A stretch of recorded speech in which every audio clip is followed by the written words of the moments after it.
အားလုံးပဲမင်္ဂလာပါရှင်။ဟပ်ပေါ်အော် channel လေးကနေကြိုဆိုလိုက်ပါတယ်။ဒီကနေ့မှာတော့ကလေးတွေမှာအာဟာရချို့တဲ့ရင်ဖြစ်တတ်တဲ့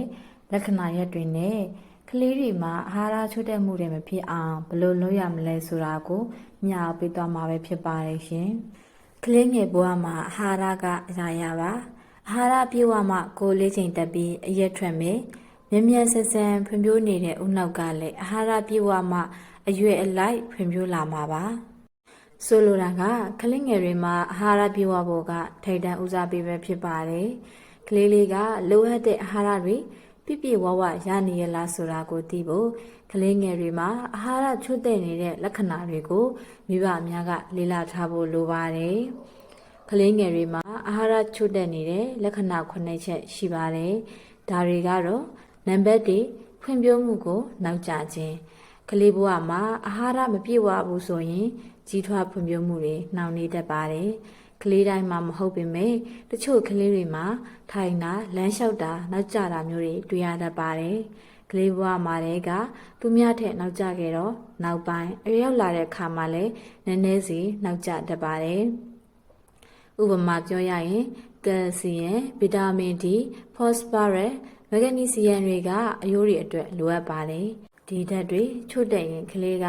အယိုးအားနေတော့မတက်ရက်ဖို့လမ်းလျှောက်ဖို့ခက်ခဲတတ်ပါတယ်။အင်အားဖြစ်စေမဲ့အဓိကအာဟာရတွေဖြစ်တဲ့ကာဘိုဟိုက်ဒရိတ်၊ပရိုတင်း၊အဆီတွေမပြည့်ဝရင်အရက်မထွက်တာကိုယ်လေးချိန်မတက်တာတွေဖြစ်တတ်ပါတယ်။ဦးနှောက်အတွက်လိုအပ်တဲ့ DHA တန်တဲ့ဇင်းသက်တွေကောင်းကောင်းမရဘူးဆိုရင်လေကလေးရဲ့ဦးနှောက်ဖွံ့ဖြိုးမှုနှောင့်နှေးပြီးမဉဏ်စွမ်းရည်တင်ကြားနိုင်စွမ်းတွေထိခိုက်နိုင်ပါတယ်။နံပါတ်2နှုံးပြီးအားမရှိခြင်းကလေးနဲ့မတူပဲနည်းနည်းလေးလှုပ်လိုက်တာနဲ့ပင်ပန်းနေပြီ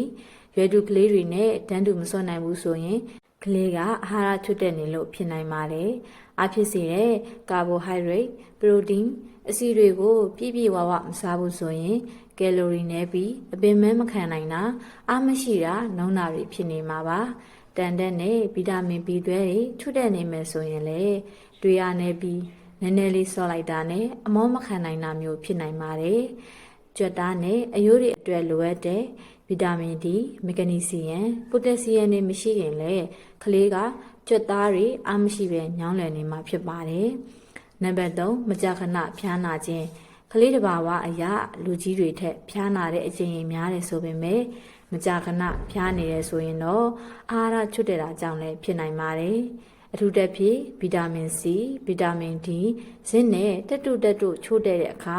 ခုခံအားထိခိုက်လာပါတယ်။ဒါကြောင့်ကလေးကဖျားနာလွယ်ပြီးနလန်ထဖို့လည်းကြားတတ်ပါတယ်။နံပါတ်4တွားနဲ့ဂရင်းပြဿနာများဖြစ်လွယ်ခြင်းကယ်လ်ဆီယမ်ဗီတာမင် D ဗီတာမင် A နဲ့ဖော့စဖရပ်တို့ကတွားကျန်းမာရေးအတွက်မရှိမဖြစ်လိုအပ်တဲ့အာဟာရတွေဖြစ်ပြီးဒါရီချို့တက်မယ်ဆိုရင်ကလေးမှာတွားနဲ့ဂရင်းပြဿနာတွေဖြစ်လာနိုင်ပါတယ်။ဥပမာ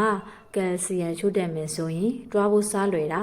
တွားပေါက်နောက်ကျတာတွေဖြစ်တတ်ပါတယ်။ဗီတာမင် D ချို့တက်မယ်ဆိုရင်တော့တွားရဲ့ကြွေလွှာတွေကောင်းကောင်းဖြစ်မလာတာကြောင့်တွားဖို့စားလွယ်ပါတယ်။ဗီတာမင် A ချို့တက်ရင်လည်းအလားတူပဲတွားကြွေလွှာတွေထိခိုက်ပြီးနောက်ဆက်တွဲတွားပြဿနာတွေဖြစ်လာနိုင်ပါတယ်။ဖော့စဖရပ်ချို့တက်မယ်ဆိုရင်တော့တွားကြွေလွှာတွေအားနည်းပြီးတွားပိုးစားလွယ်ပါတယ်။နံပါတ်5တင်ယူမှုနောက်ကျခြင်းတန်တဲ့အိုင်ဟိုဒင်ဗီတာမင် B တွေ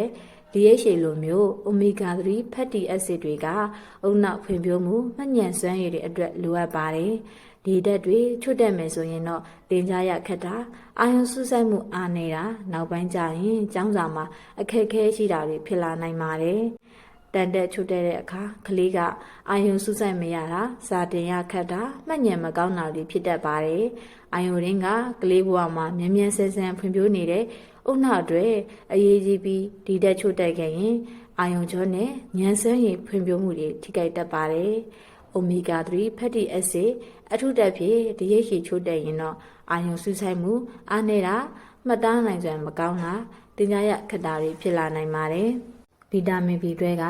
အာယုံကြောအပေါ်ရဲ့အလွှာအတွက်လိုအပ်တာကြောင့်ဒီတက်ချို့တဲ့ရင်မေးတတ်တာအာယုံမရတာကြိုးချောင်းဆင်ခြင်မှုအားနေတာတွေဖြစ်တတ်ပါတယ်။နံပါတ်6အစာချေစနစ်ပြဿနာများဖြစ်လွယ်ခြင်းကလေးတွေမှာအမြင့်တက်ချို့တဲ့အခါဝက်ချုပ်တက်ပြီးတခြားသောဗီတာမင်နဲ့တက်တုဓာတ်တွေချို့တက်ရင်လည်း စာချေစနစ်ပြဿနာပေါင်းစုံဖြစ်တတ်ပါတယ်ဥပမာအမြင့်တက်ချို့တဲ့အခါဝမ်းမမယ်နာဝမ်းချုပ်တာတွေဖြစ်တတ်ပါတယ်ဗီတာမင် B အုပ်စုချို့တဲ့အခါဝမ်းလျှောတာအစာတောက်ပြတ်တာအာဟာရဆုပ်ယူမှုမကောင်းတာတွေဖြစ်တတ်ပါတယ်ဗီတာမင် D ချို့တဲ့အခါအစာချေစနစ်မှာရှိတဲ့ခုခံအားစနစ်ကထိခိုက်ပြီးဥတွေရောင်လွယ်ပါတယ်ဇင်းတက်ချို့တဲ့ရင်တော့ဝမ်းလျှောတာအာဟာရဆုပ်ယူမှုမကောင်းတာခုခံအားကျတာတွေဖြစ်တတ်ပါတယ်ခုခံအားစနစ်မှာပါဝင်တဲ့ဆဲတွေရဲ့80%ခန့်ကဦးလန်းကျောင်းမှာရှိနေတာဖြစ်ပါတယ်